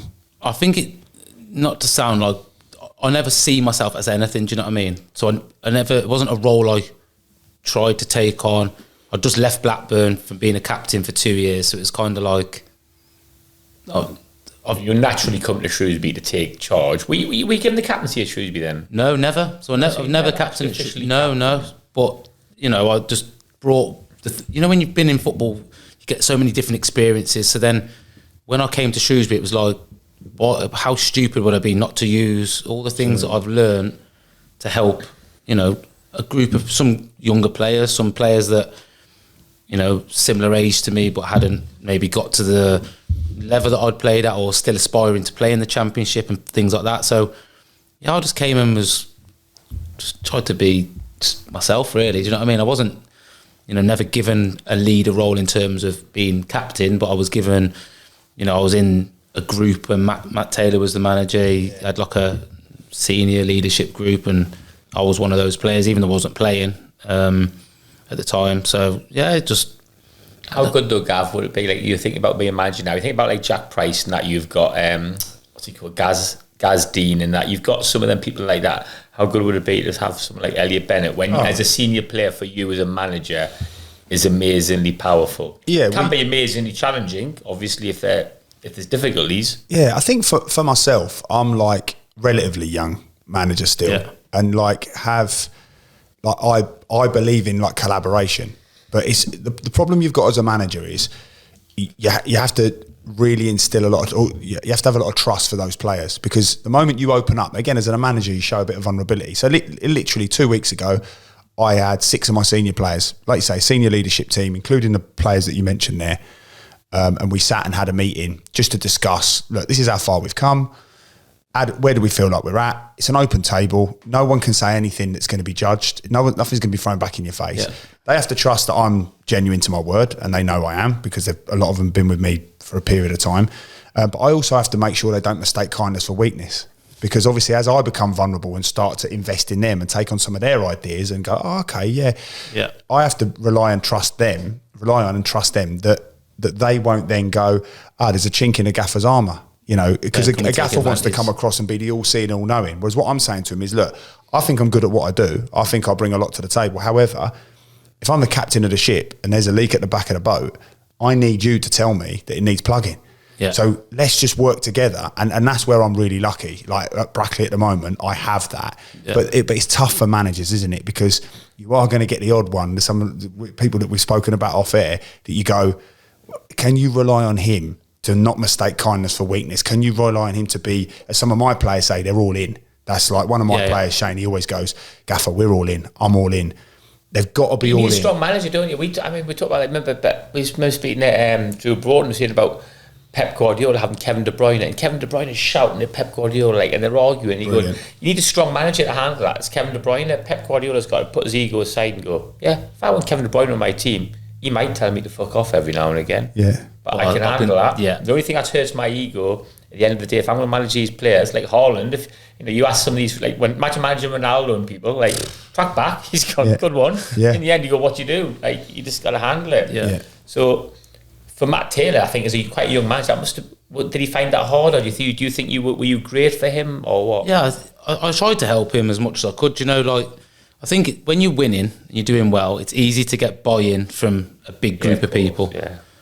I respected him, appreciated, the career he had as a player. I liked all of his ideas that he had as a manager. But when you're not winning and you're, like you're saying there, trying to collaborate and be, a different kind of manager to what I probably grew up with Mick McCarthy. There was no collaboration. This is what we're doing. You do it or you're not playing. Yeah. Whereas he was obviously very much, and I feel like unless you start winning and winning quickly, people then start to, I'm not saying take the piss, but I think everybody's looking for an excuse, aren't they, all the time, or a reason why. And when you're losing, you blame the manager and he's not picking the team and he's not, and you get all the whispers going on. And like for me as a senior player in that environment, I'm just trying to go like, listen, like, don't worry about all that. Stick together and do your own job. Like instead of worrying about, well, he's picked him again and he was shit last week. I wasn't as bad as him and I'm not playing. I'm thinking, what sort of bar is that? I wasn't as bad as him. You were still shit, but I wasn't as bad as him. Like, just be good. Work to your own standards, not the standard of what other people were performing. And that was probably one of the big message I tried to have with, especially the younger lads in the group, like a Taylor Perry, just don't worry about everybody else. Worry about what you can affect. So as long as when you go home, you can go, did everything I could today. Yeah. That's all that matters. Whether that's training, whether that's a game. If you go home and you get beat and you've been the best you can be, it's fine. Tom Bloxham, another one. Obviously gone to Blackpool, whatever. Yeah. Good player. Obviously come through the academy. Weak as piss. Mentally weak as piss. Like, someone could tell him something, getting all in his head, he'd start losing it. I'd just say to him, like, he used to always say, I like when you play behind me, Benno. That's how he speaks. I was like, why? He's like, you don't shout at me. Like, yeah, because you don't respond to me shout. If I start shouting at you, you play worse than what you're doing right now. So if I help you, I know you're going to respond and give me something. So again, that's good leadership quality. That you're aware of the different characters and you were what the motivators for those different people. Where some people you could maybe have a little bit of a pop at, other people you encourage, other people you need to talk them through the game, other people be a bit quieter. So you were aware of that as well. It's a powerful person to have in your dressing room. But I think when you've been around so many different people, different characters from different walks of life at different levels of football, you get an understanding for, like, not everyone's the same. So as easy as it is, as a manager to go, right, we all do this and that's how we do it. But then when it doesn't work that way, but he's your best player, you then have to decide, well, is he my best player still going to play, or do I make an example of him now? It's hard for a manager when you know he's probably the person that's going to win you the game. Oh, you're going to sit down there and then you go in the press and say, oh, why did he not play? You go, well, we have a standard here and I say that this is it. And they go, you just got beat. He needs to play. Yeah. Then where's the balance? Do you know what I mean? So I think when I was at Shrewsbury, it was like me and Tom Flanagan would go at each other, shouting at each other, like, but we're best of friends off the pitch. Yeah. Like at Shrewsbury, like, get along. I didn't like how he spoke to some people. He didn't like me telling him that I don't like how you're speaking to that. And we'd have a go at each other on the pitch. We'd get after each other, walk in and be like, that's it, done. But you probably actually help each other because maybe some things you've learned from him, you think, actually, maybe there's a different way of doing stuff and he's the same. So you probably helped each other a little bit. Yeah. You're certainly thinking about, because I'm sure, like, he's probably thought, actually, yeah, the way I've just spoken to him, could I have put that in a different way that would have helped that lad more? And that was the one thing that I tried to say to, and he's an older player, Flano. Yeah. I used to say to him, your messaging is often underneath really good, but your delivery is awful. And if you ever spoke to him, like, you probably won't ever see him, but if you ever did, he would say that, I would said that to him hundreds of times, like, your things you're trying to say are really, really good, but you just deliberately so brutal, and everything you say after you've gone, fucking managing no one players in game and like around the week isn't easy because again you have individuals. Like last year, I had a particular high performer, and people would say, "God, he's flourished under you." And I always used to just say to my assistant, with him, less is more. Because if he I used to say to my senior players, if he makes a mistake, I don't want anyone to say anything to him. Like, he has got a force field around him. He's got the gaffer's force field. You're not allowed to say anything to him. I don't care if he kicks it in his own net from 40 yards out. You're not allowed to get on his back. And honestly, he was our player of the year. But you only understand that as you get older. It's like the way you say things. It's like, I mean, there's loads of research into that. It's like, it's when your communication is 60% body language, 30% your tone and your pitch of your voice, and it's something like 7 to 10% is the actual words you say. So those words that Flanders saying, brilliant. But all you're seeing is his body language, the pitch, the tone of his voice. So you're not receptive to that. Actually, if the words are probably fantastic, but there's got to be a better way to deliver that message. It's hard. 100%. It's difficult, though, isn't it? And especially when you're a young lad, you want the consistency, and you think. I remember being a young lad at Shrewsbury, Nigel Jemson, Ian Warren, and people. I was going, why aren't they training Monday, Tuesday? I'm training Monday, Tuesday. And they go, yeah, you're 22, they're 34. Yeah. But I look back now and I think, I was a pain. I used to go on about that and whinge about it, and you look back and you think, of course, I should have been treated differently. Yeah. They'd earned that right. And just getting the best out of them was different. I mean, I think it should be lucky to have you like that, wasn't it? I think in the same way you've got a few leaders, Gav, it's so important. Did you have some good managers, some notable managers, do you think? Who had the biggest impact on your development? Who you think? Gus Poyet, I think. So I had some amazing managers for different things. Paul Lambert taking me to the Premier League. Tony Mowbray was outstanding for me.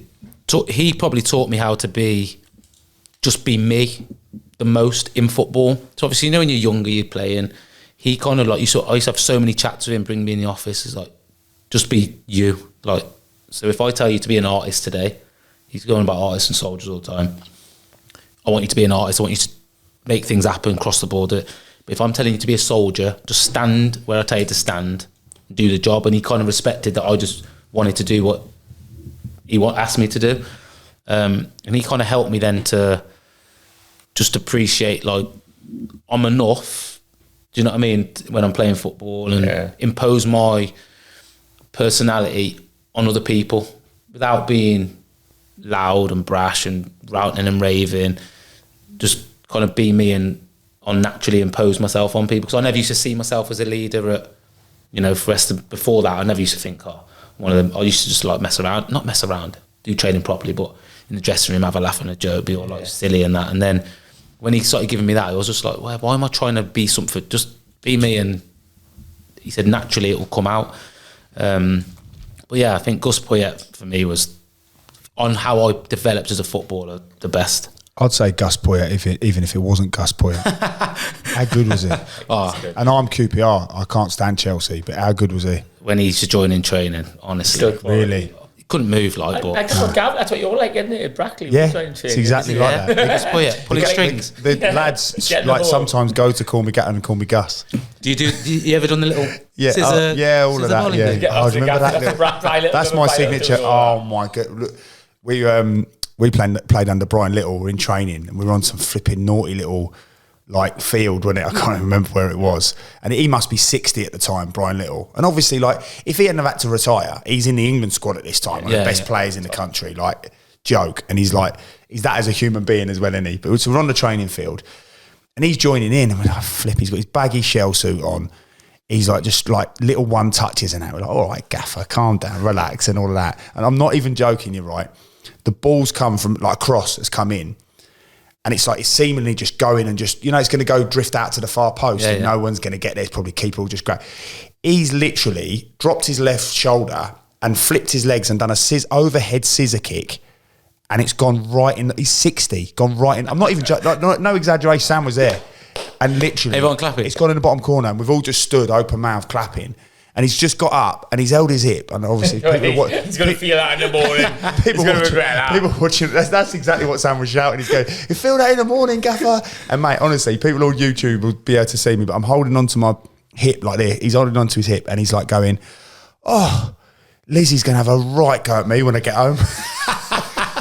Mate, it was unbelievable. The Gaffer's surreal. Ryan Lewis, obviously at Wigan now, he's I said, you still joining the keyboard? Call him Ron, doesn't he? Yeah. The keyboard, he's nah. He said, I try to, but he says, you just get out your depth now. And the thing is for me, I'm because we'll train on a small side area, 60 by 40. Then you're still training. I think. Well, I will do from time to time. I will. Yeah, I've got my cobras on. Have you? Tongues are right at the front by the toe. Is it? Yeah. Held down in that. Yeah, dubbing all over. But the lads, you'll think the lads are buzzing off. The lads are good.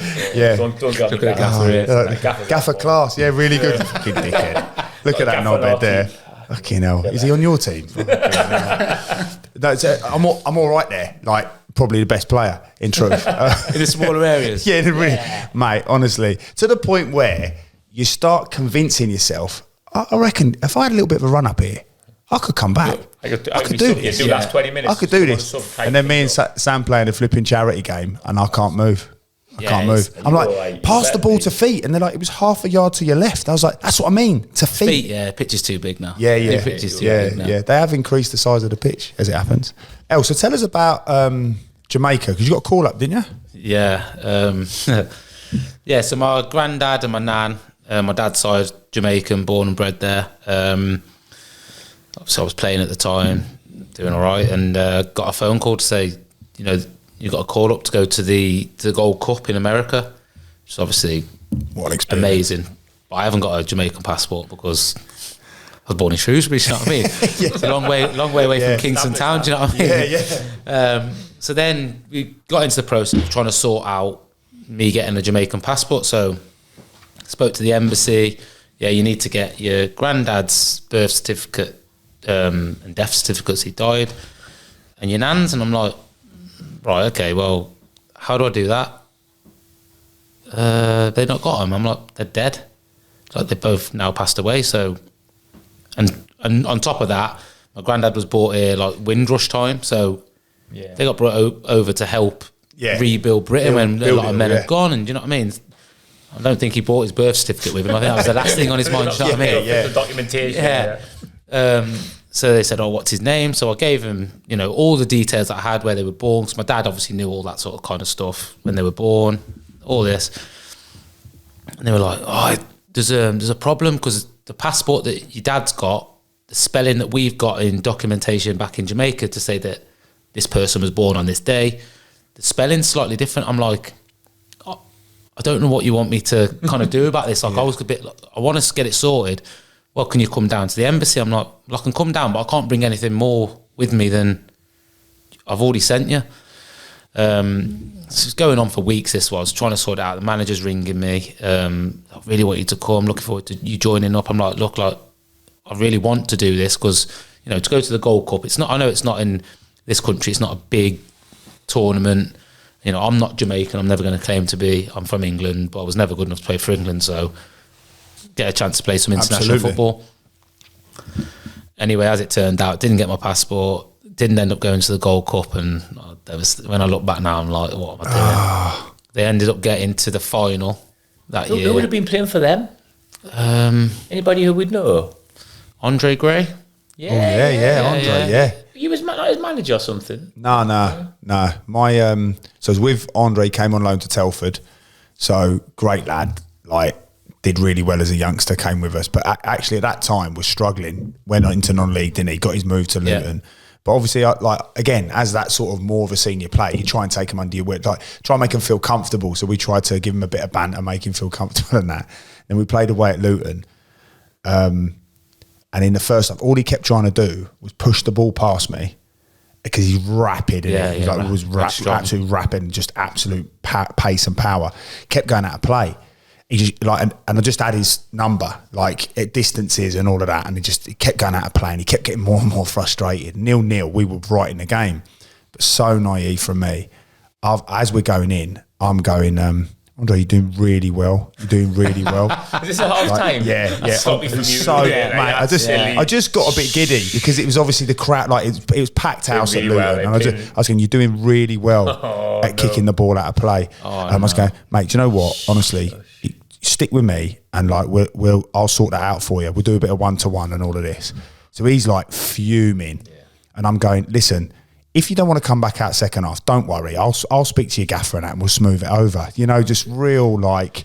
At the time, I was like winking with the lads, thinking I was like hilarious and that. Look at Andre. I absolutely had him in my pocket. I absolutely, mate, let me just tell you now, I absolutely had him in my pocket, and he was gone. His head was gone. Second half. That's all I want to know. Come on, we know where we're going. Come on. Well, just to let you know, on 68 minutes, he scored his third goal. He'd scored a hat-trick, and we lost 3-0. And as we were running off, as the game finished, I thought, he got taken off and obviously got a standing ovation. Did the slow walk off, give me a little wink. I wasn't even looking at him. I don't even know if he gave me a wink, because I just didn't look in his direction, looking at the floor. But then obviously I know as soon as the final whistle's gone, I know what's coming.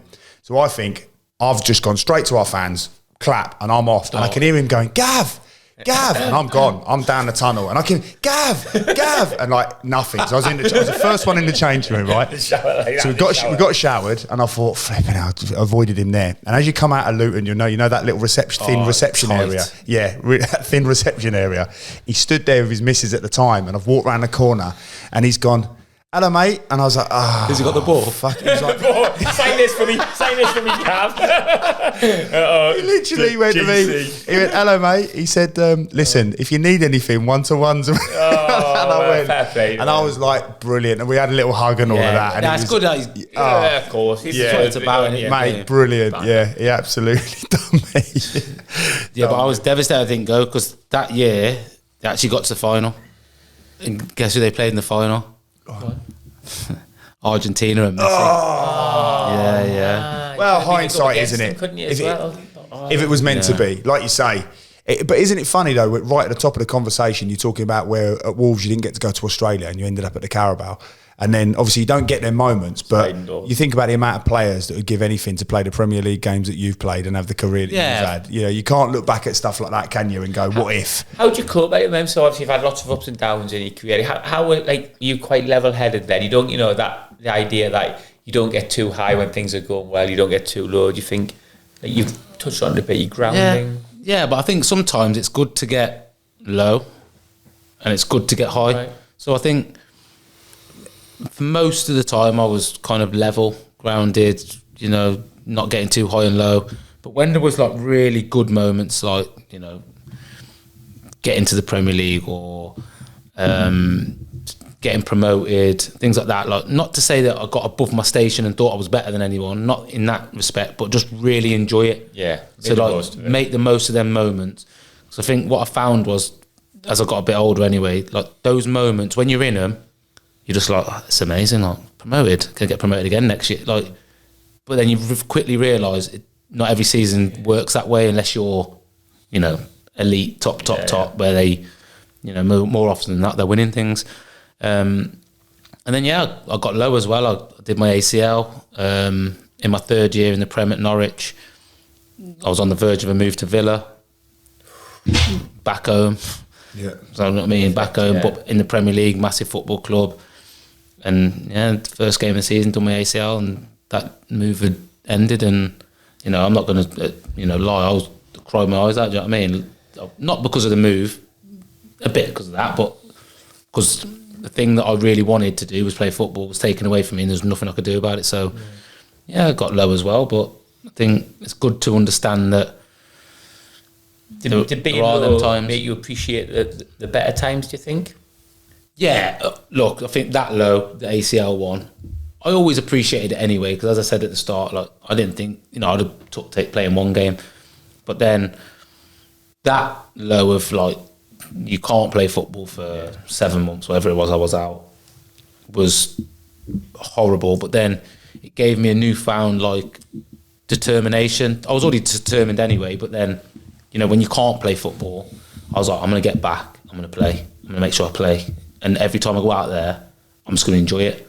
And I think, I did that when I was, 23. So, I then still went on to play till I was 35 and a half. Do you know what I mean? So it's not like I didn't play again or... So all that being said then, what advice would you give to your younger self, like with the highs and the lows, everything taken into account, what would be the one bit of advice you'd be able to tell yourself as that 19-year-old on the verge of going from Wolves to Brighton? That's a great question. That is a really good question, yeah. When you're 19 and you're Brighton have come in, and like now looking back, you just be like, you go. But at the time, that must have been so terrifying. It's a real crux moment. What would you say if you could go back in time? Oh, I love that question. Appreciate who you are throughout everything. So it's okay to be a bit scared, understanding yourself. So I feel like as you get older, you understand. Like I'd have a bad game, as we all have, and it would beat me up for the week because I was desperate to be good. I always wanted to be people to go, oh, you were good today. When people say, oh, okay, now you're having a Benno, do you know what I mean? You don't want one of them, do you? No. So then it used to carry it around for me for days until I had kids. So when I was a bit older, and I obviously had kids, and I remember speaking to my dad, and he was like, look, like, I was at Blackburn at the time, he was like, you've had kids now, like, I know football's a lot to you, but this is, and obviously, when you have kids, you start realising yourself, football's great, and it's something Kids you do. are more important than you, aren't they? Do you know what I mean? Yeah. So then, and then from that moment, then I was kind of just, I used to speak to my dad on the way back from Blackburn, back to Telford, all the way back, or speak to whoever I need to speak to, get it off my chest, like if it was bad or good. And then I'd walk in the house, and God's honest truth, it would be finished. There was no but I wish I had that mentality earlier. So instead of wasting 2 days in training, not that I didn't train properly, but instead of beating myself up and I'd have a bad game and then I'd spend ages doing something. I've done bad on the Saturday, on the Monday. It's not going to get better by just because I'm doing it now. Like, do you know what I'm trying to say? But I used to do it because I used to eat me up, and I think, right, what can I do to be better? But you ended up getting there, being able to do that, because what a super strength that is, to be able to park something, a disappointment, to move on. Yeah, but you can only do that when you're older, can't you? Yeah. But you can't do that when But that's what I would have told myself at 19. Yeah. If I could just say, Amazing. just live it. Live it, enjoy roll with it. There'll be ups and downs. Enjoy the journey. And understand that when you have a down, it's going to be an up. Yeah, it's temporary. And when there's an up, it's going to be a down. Yeah. And just kind of, but like you said, you only... Really hard, isn't it? But then I think the best players, the best of the best, they've got that inbuilt something where that's just there. I'm sure that it's not just about ability. It can't be. Nah. I sometimes though I've listened to loads of. I think sometimes though you sacrifice a lot in your life if you are the elite of the elite, because like, you know, the Roy Keanes, whoever it might be, John Terry, Stephen Gerrard, I think sometimes you struggle to enjoy those times because they are so like obsessed and they're relentless all of the time. I think it's not necessarily a healthy way to be sometimes, isn't it? But it's things you sacrifice to be. I think that you can relate that to any person whether that's a businessman or, I agree. You know, like pick any of the, you know, the ones that American ones, English ones.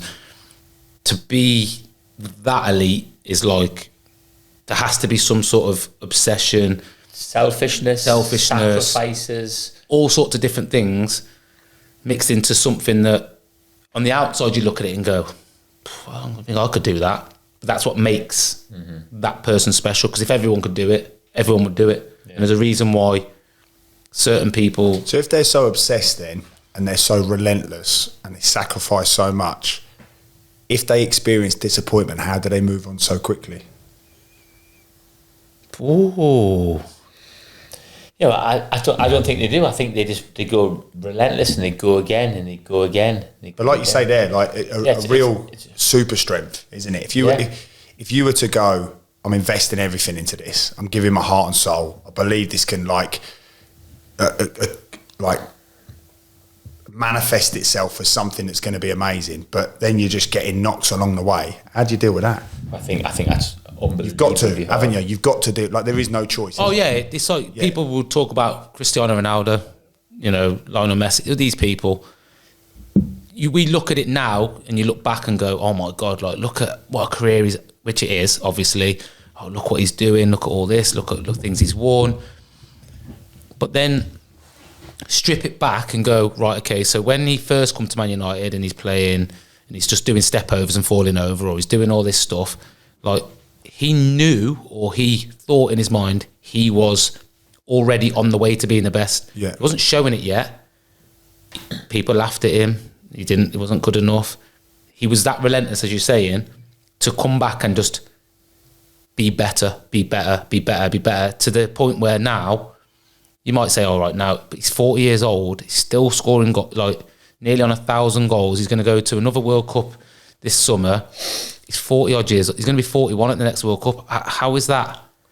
Do you understand what I mean? Like, real, is it? And I can't imagine being that, even though I love football and I give a lot of my thing to it, but it pales insignificant when you look at the real elite ones. And that's why him and Messi have stayed elite for such a long time, because you had people before, you know, Ronaldinho, amazing for 3 years, and then falls off. There's loads of players that have been. I think all these people come, go. Like, they're the best. No, they're not. They're gone. Come, gone. And them two are still here. These two are just on another level, aren't they? And they are part of that mindset, as you said. Like Messi's lost Copa Americas. You know, obviously until recently won the World Cup, but lost in them situations where he is the, you know, poster boy for his whole nation, and you know, always compared to Maradona. And then instead of having that moment where he's like, I can't do this anymore. He's like you said, just relentless in his mindset to go, no, this is destined for me. I'm going to get it, and then goes and does it.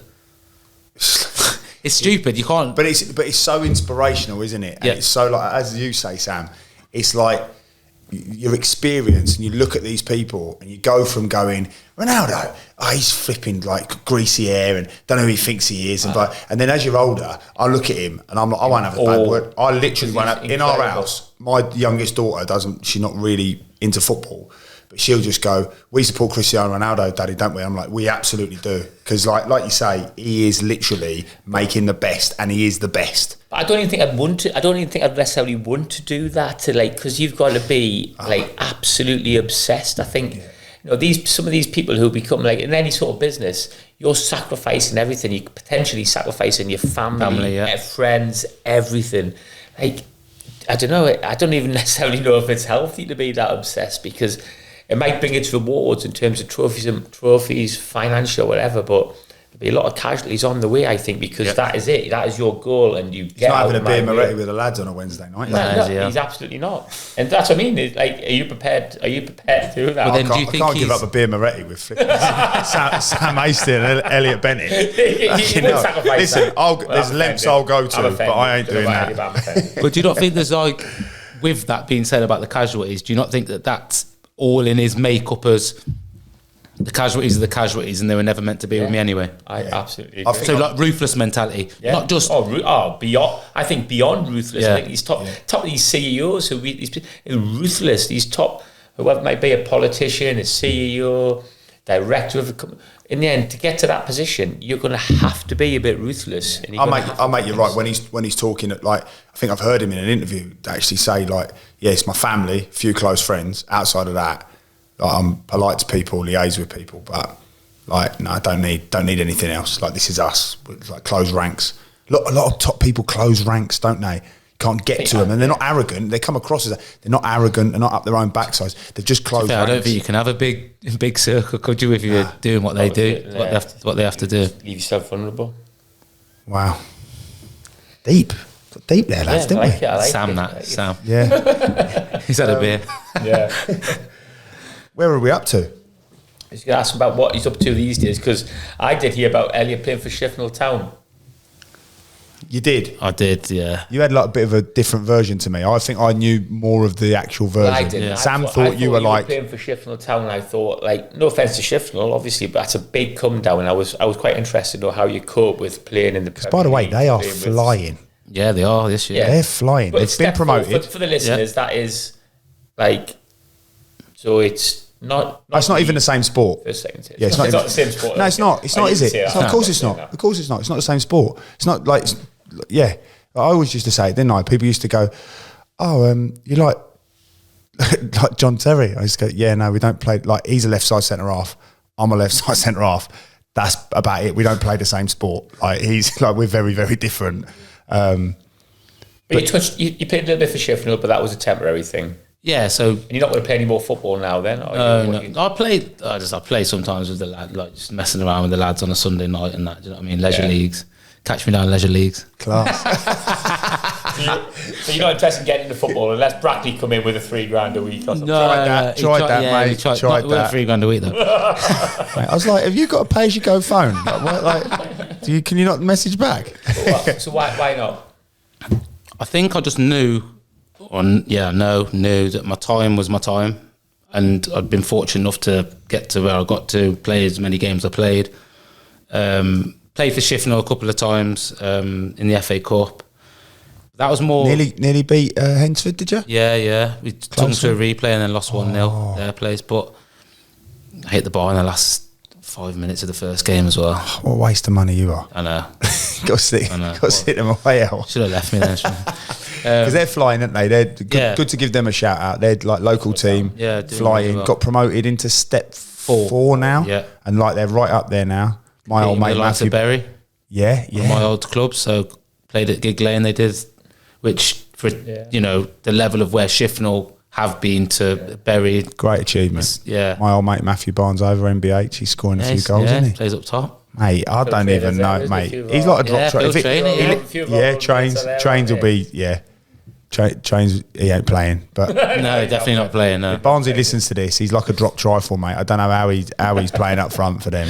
He'll be scoring goals, mate. He's like a drop trifle, yeah. When I played against Barnsley, body composition. When I played against Barnsley, he was absolute pace and power. Now he's like, now he's like, I say to him, how are you still playing? Just got to adapt, haven't you? Mate, he's like literally ripping it up, doing well, love it. What about anything else, really? What about, you seem to me like you could easily be like a manager or a coach or something, or be in the media. Is that something you're exploring? So I do a bit of media now with BBC Radio Shropshire. I enjoy that. I'd like to do more of it, media stuff. I do enjoy talking about football. I love football, so I find it quite easy just to, and I don't try and be, people say, have you done any like media? You can do the course. I'm like, I don't want to. That authentic again. If you do want to, I can you don't want to be a Dave Edwards, do you? You don't want to be a Dave Edwards, but a Sky Sports robot, do you? Yeah. No, but I forgot about Dave. Like, I think it's great that like he's just gone into that and he's doing really well. He gets lots of games and that, and great for him. But if I was doing it, I want to be on there, say what I'm saying in my own little way, and you either like it or you go, I never want to listen to him again. But then sometimes I think it's good to have different voices on. Of course. Like Mika Richards now when he's on Sky Sports. No one can tell me he's media trained. He cannot be. He is, but it's great to watch. Everyone loves him, don't they? But it's just great to watch it. Great charisma, just talk and talk about Charisma, football like without being. Roy Keane's the same. Yeah. You can't coach him. Yeah. I mean, he's a completely different kettle of fish, isn't he? But both of them are good foils for each other because they're charismatic, aren't they? They're interesting, they're real. As well. they give you their real opinion. It's like when you listen to players these days, Premier League footballers on Match of the Day, and they come on for an interview afterwards. You just like, I just try and fast forward it because it's absolutely. I'm not blaming the lads, but it's pointless. You write a robot up there. It's just they might have a script. You're just like boring. I can't handle the journalists and that when they start talking and stuff. Like I listen to Roy Keane all day. I could literally 24 hours non-stop. I could listen to him. But when the journalists start and they start like having opinions on the players and stuff, I find it really tough. The problem now it's not even the journalists, is it? It's like some guy who's got 500,000 subscribers on YouTube now gets on Sky Sports News to talk about his team that he covered, and I'm just like, I know he's really interested in his own football club, but not being disrespectful, but how are you going to analyse a football match when you're just basing it all on emotion? Yeah. So you'll say, I don't want him at the club, and it's like, they're not critiquing it, are they? Not from a proper football perspective, but I guess it's what makes people watch things now. So I think this is the problem. The football's so popular because it's what I think it's some people's hobby that is actually some people's profession. So the problem is when it's your hobby, the dream is if I could actually like whatever your hobbies are, whether it's like playing a fruit machine or whether it's like walking with the family, if you could get paid handsomely to do that. It's the dream, innit? Yeah, so when people's hobby is football and they love it and they love playing it as a kid and then they love playing it as a teenager and now they love watching it on Sky Sports or down the pub with the lads, like they want to critique it, and like you rightly say, it's all based on emotion, whereas actually people involved in football look at processes and strategies, and like that it's so tough, innit? It's so tough. But that's why I love it, because it's like you can go to a pub, whether I've played or not, I'll have a man, he knows everything about everything. You tell me everything, and I'll be like, yeah, but you not thought about this? Like, no, not having it. He's not trying, and I'm like, I promise you, he really is. He's just having a bad day. No, can't get paid that much money to have a bad day. I'm like, but that's what makes it great, is because you can have a conversation with anyone about it, and that's what I love about it. My pal's around the corner. He tells me everything about football. He's literally like the man. He's like played under sevens, like, but he loves it. He loves it. One of them things. It's a little bit like, say, when you're a teacher and everybody's been to school, so they all think they're an expert. Everybody's an expert on football. Yeah. Very rarely to meet and bump into a bloke who's like, oh yeah, I've never really been in. Oh, I never played football, or I played a bit of football, but I wasn't great. It never happens. There's always a hard luck story. I always played. I was always got injured. Chose to go on the beer, women and beer. Yeah, whatever. Yeah. It is brilliant though, isn't it? Like that, I think that's why it makes football even more popular. Yeah, so many brilliant opinions. Just before we go on to your five-a-side team, mate, which we do, tell us about some of the big characters. So we'd missed out on some of the Blackburn ones. Who was at Blackburn? Who was big characters? Charlie, not about football, like good lads. Charlie Mulgrew. Oh my, what a man! Honestly, he's done his own podcast and that now. He's got something to do with golf. We'll have to give him a shout. Football and that. Yeah. He's one of the best storytellers I've ever heard. adds VAT to Yeah, everything. the standard. Obviously, you have to, don't you? 10%. But he's No, he's doing in fact he's heavy on the VAT, but he's really, really funny. Obviously, great player as well, like wonderful left foot. Yeah.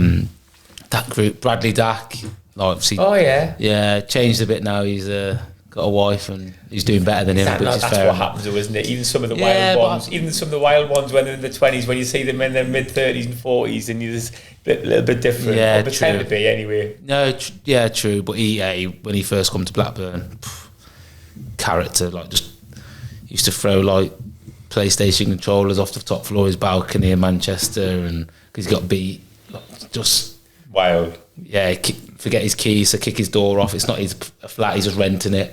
And then ring the landlord next day, I'll say, I'll kick my door off, can you come put me another one back on? I'll pay for it. Just, mad cat. Who else was there? Danny Graham.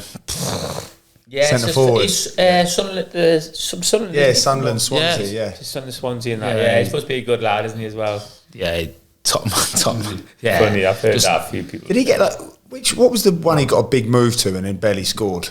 Sunderland. Sunderland, Yeah. He went through a bit of a drought, didn't he? Nah, but he was at, he's a Newcastle fan, and he come out before he signed for Sunderland saying, I'd never play for Sunderland. I'm a or something along those lines. Yeah.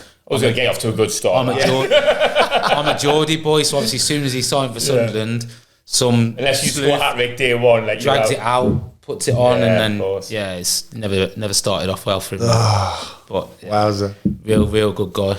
So what we do, Elliot, we pick a five-a-side team. So like the 5 best players you played with. So it could be a keeper, 2 defenders, midfielder, forward, defender, 2 midfielders, forward. The best that you've ever played with. Now that's I've got 600 Houlihan in a games, 10 that. already. But wait there, 600 is games. it? Yeah, you're right. Houlihan's in there. I've written it down. Yeah. Is it the best Everybody says this. when I played with them, or the best of what they've gone on to do? Because there's one player that I played with who was a young lad when he come to Norwich on loan, and he wasn't what he is now. But what he is now is Can we guess who it is? it's outrageous. Don't say who it is. Can we guess? So Oh. you played with him. He was a young lad at Norwich. He come to Norwich on loan. Norwich on loan, and he's a young Into the lad. Premier I know who League. it is. I know who it is. Can I say it? No, don't. Let everybody. If you're I'll listening, write it if you're down. listening, you need to press pause on this now, Yeah. and need to try and come up with I this. know who it is. You know who it is, Gav? Yeah. That's annoying me. I don't I'm like really good at this stuff, aren't I? You're not very good at this sort of stuff. Norwich. Yeah? What? Yeah, Is it Norwich? Oh, I'm thinking like on loan. It's like This is why me and you always win quizzes, because of me. This is what I'm saying. So if it's that version, I think you that can. team could be disgraceful. Because he was good then, though, wasn't he? It was like, did he come and have a good... Nah, he was all right. It's someone bigger. It's not like Darren Hook. There'll be people like that. It's someone. No. It's a proper. Yeah. Proper. No, It's like Darren Huckabee on steroids. proper serious. It's yeah. when retired Premier League legend, Hall of Fame. Mate, like, Norwich. ridiculous. Norwich. Try and think of I think the best of the best at the moment. He's still playing now, and he's still killing it. Yeah, like another level. Mate, I can't even. Doesn't play in this country. There you go. That'll help you. That should be it now. Just scores. If you look at the TV, it says hat trick 2. It's obviously not Harry Kane, is it? Harry Kane. Oh, Harry Kane went to Norwich. On Did, loan. yeah. Yeah, and he and do you know What was he like? What was Harry Kane like when he come to Norwich? Quiet, really unassuming.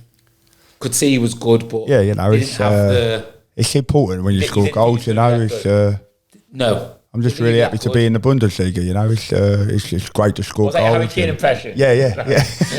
What, do you think it was He me? didn't have, No, I he didn't have the. He was a young lad, so I'm not going to bash him. Do you know what I mean? But he wasn't like He didn't really. You never saw him doing what he's gone on to do. absolutely not. But one thing I will give him massive props for, and that's probably why he's doing what he's doing. We'd come in from training, everyone would come in, have dinner. Then we go in the gym, have a shower, go. He would still be outside with 3 bags of balls, and you know how big them. I don't know, about 20 balls in each bag. Yeah. He'd have rebound board left side of the penalty area on an angle, one in the middle, one on the right, 20, 20, 20. Pass off, rebound board. You know that touch he does inside? Yeah. He scored that goal for Tottenham against Arsenal where he whipped it. Yeah. That finish. 1, move to the middle, bump, bump, finish. everything, boom, boom, boom, boom, boom, boom, boom. Love Then that. ball's going everywhere sometimes. Yeah. Every single training session, he would hit these 60 balls until he was happy. So if he wasn't happy with how, if it was a Tuesday, we're not playing till the Saturday, you can do a bit more. Yeah. Relentless. Then getting little goals, the little tiny goals, putting them in the corners.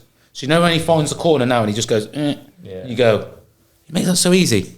That is repetition after rep. And he did that with not one coach out there with him. That was him.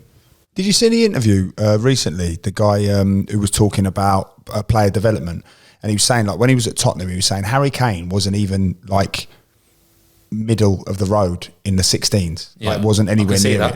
it. And he said they went out and the keepers wanted some work, and I think it was might have been Brad Friedel. I think he said, and he said, was it Brad Friedel or it would have he probably someone like that? around Like, time, I remember it like Tottenham keeper anyway, and it was like Brad Friedel or someone of that ilk, and he came in from training. He went, "Who's the young lad there?" And they were like, "Who?" He went, "The lad there." And he went, "Why?" He went, "Flipping it." He said he shoots like Robbie Fowler. So what do you mean? He went, "No backlift, finds the corners every single time." So he said all that happened was goalkeepers came in and made like an off the cuff comment like that. Then they sort of switched their mentality around him and were like, "Oh, okay." And all of a sudden, they started paying a little bit more attention to obviously what, because they hadn't really recognised it from a goalkeeper's perspective. Obviously, it's like flipping heck. I can't set myself when it's in the bottom corner already. And that's when he started going like that. He said it was because that goalkeeper, I'm sure it was Brad Friedel, had come in and gone flipping inspirational. Like, when it's good. It's good for people to hear that, isn't it? You think he's that age. Again, senior players just being honest, because obviously it'd be easy for someone like Brad Friedel to go, that little muppet out there thinks, how good does he think he is flipping scoring goals against me? Who does he think he is? But he's come in and gone, fucking, he shoots like Robbie Fowler. The mentality of him, though, isn't it, to go and practice that? Like that's the difference maker, isn't it? Because it's not easy, especially when he's got all the other lads doing it, and he wants to fit in. Yeah. He wants to fit in with all you boys, and he's going, "Oh, you were going to Pizza Hut or whatever. Oh, I'm going to come." Actually, no, forget this what you lads are doing. This is my path. Yeah, that's how he was. Single-minded. Let's have him in. No, but that's what I'm saying to my team. Can be.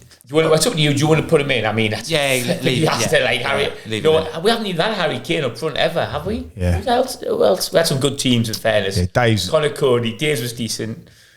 I got Joe Hart was silly, wasn't it? Yeah, Joe Hart was embarrassing. Yeah. But Joe Hart in the end. Did he have Kane? He had Kane. No, he didn't. Joe had Kane. He didn't, did he? Wait, Joe Hart did a silly one. Joe Hart put me and Dave and that in it, didn't he? It was like, I was like, me, I think he spoke about Kane, though, didn't he? He said Harry Kane was a joke at finishing. Yeah, he said it was a joke. Goalkeeper. Was it goal? Who was at Norwich at the time? John Ruddy. Oh, good keeper. Yeah. Very good. Local lad, isn't he? Well, Cambridge he is. Oh, is he Cambridge? Yeah, okay. Good. Not local. Local lad from Cambridge. Local lad if you're in East Anglia. Yeah, great. Very good. But again, he was better when I played with him than the one I could say who now is. Oh, go on then. Give us a little cryptic. In the Spanish squad. No. Spanish squad. Tiny for a goalkeeper. What he's doing is outrageous. Not Raya. Not Raya. Raya. Really? I thought you were going to say Zubi Zareta. David Raya, yeah. Raya. This team's going to be a joke. Wow. But that's what I'm saying. So Ruddy was probably better at the time when I played with him. But how can I leave out David Raya that's now... So let's go Ruddy / Raya. For obvious reasons. No, go Raya. We're going Raya. I'm going to have to go Raya. All right. We'll do an episode where we talk about everyone's best teams. He was in a team. This is going to be in the mix. He was in a team when we got promoted. So he's done well for us as well, do you know what I mean? And then gone on with Blackburn, and then has obviously gone on to Brentford and then to Arsenal. And now's playing week in, week out. And wow. Decent that. Centre off? You're going to go one defender, another midfielder. Yeah, I'm going to have to. No one ever picks two defenders, do they? Because defenders are just 10 a penny, aren't they? Come on, let's go. They're the foundation of every team. Charlie Mulgrew scored 3 kicks. At Blackburn with him, At Blackburn, scored 3 kicks, scored 3 goals from corners in a championship season, and meant to score, by the way. Left foot, wand. Ridiculous. Yeah. Lefties are the besties, though. We all know that. Honestly, outstanding. don't get me wrong, there's probably better, for my team there's probably better defenders, but he did enough and was outstanding in the football. Love that. So one more, you can go midfielder. Midfielder, I need to pick a captain. Harry Kane's my captain. Just because he captains England. Yeah, probably fair enough. Yeah, that's okay. Harry, you're in the five-a-side team is the good news, but the bad news is you won't be captain this week, mate. What I put in there? The midfielder. Yeah, I've got to put him in. Even though Go on, give us a clue again. I like this is a better way of doing it. Because there's one that I played with. It was still outrageous when I played with him, but when he played prime time, was Stuart Downing was Stuart Downing. But yeah, outstanding. So Blackburn, still really good. Obviously, couldn't move like he used to, but you could just see that where he's been. Could cross a ball in. But as a five-a-side team, I'm going with this, and we'd beat everyone with this team. Go on. Because they're Bradley Dack, mate. Dack. Oi. There's 2 seasons. It's a big call to see you beat everybody because he'd be playing against Gareth Bale, I think. Gareth Bale's in Dave's, yeah. That's all right. Yeah. By what you say, 2 seasons Bradley Dack. Yeah. Without his injuries, would have played Premier League football. The 280, yeah, that good, yeah. Really, outside of Houlihan, yeah, really, really, just maverick type of player. Like, it's five-a-side, so I don't need to rely on him. I just need him to give me a couple of moments of magic. Yeah, very, very, very. Where'd you play with him? Bradley Dack? Blackburn. Yeah. Class. But where's Houlihan? Go. So who have we got? We've got Gav. Read out the team for us. So we've got Raya in goal, struggling. We've got Mulgrew at the back, with his left peg.